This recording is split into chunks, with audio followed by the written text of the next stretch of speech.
Welcome to yet another week of Ask Henna Sooq. Because I chose 3 new questions and I'm going to be answering them today. My name is Khadija. Welcome to the Hennasooq channel that you have come across today.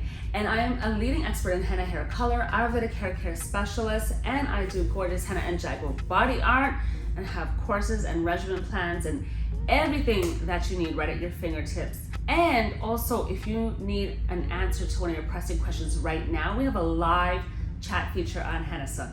And all you have to do is click that icon on the bottom right hand corner and you'll reach one of our experts right then and there, and they can answer any of your questions that you have. So our first question is, do your shampoo bars or the gloss bars melt during shipping? So the shampoo bars for sure absolutely do not melt. No, they're a solid bar of soap, so they will not melt. But the gloss bars, on the other hand, yes, unfortunately, they can melt because during high heat, especially like the summer, some areas even in the spring, it's so hot that during shipping, those can sometimes melt. So we typically recommend that our clients order our gloss bars or our henna kisses during the fall and winter, and to please stock up for spring and summer to avoid this from happening. Our next question is, will henna do anything to very dark black hair with someone who has no grays whatsoever? So henna on very dark black hair, it really doesn't show up as well as someone with lighter hair or who has grays, because it's a plant-based dye, and also it's a translucent dye and it only deposits. It's not like pulling any of your natural hair color out. So the way that it deposits in that way is that you get like a slight reddish tint. But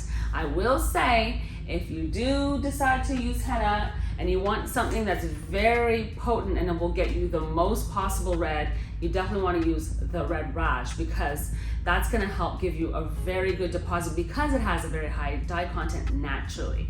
And also, when you do repeated henna applications every 4 to 6 weeks, you're going to see that red build up. So you will really see some lightness over time, and plus it just makes your hair so shiny, behaves as a protein treatment, so it's really good to use, especially if you want to see a little tint of red. This next question is, I have heard the more you use henna, the darker it gets. I don't want my henna hair to go too dark.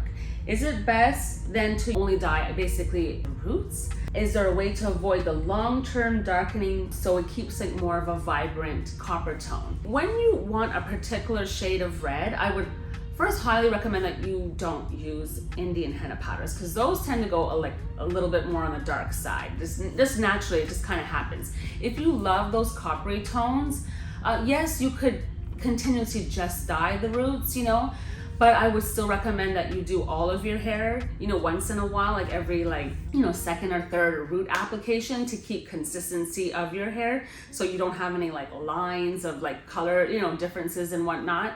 And use like Moroccan henna powder or Jamila henna powder to keep more of that coppery tone. Or you can also add some cassia, again, to manage the coppery tone of the henna. Or again, just dye the roots, but once in a while do all of your hair. So I really hope that helps. Thank you for tuning in, and remember, you can ask your questions below in the comments and you might get selected for my next Ask Henna Sooq weekly video. And if you're curious where to start, remember, you should really take our hair quiz and also go to our how-to page to get started, because we have tons of free resources to help you, and we even have a hair regimen guide. So we have a lot of great information to help support you wherever you are at in your hair journey, and that's for all hair types. So I'll see you guys next time. Bye.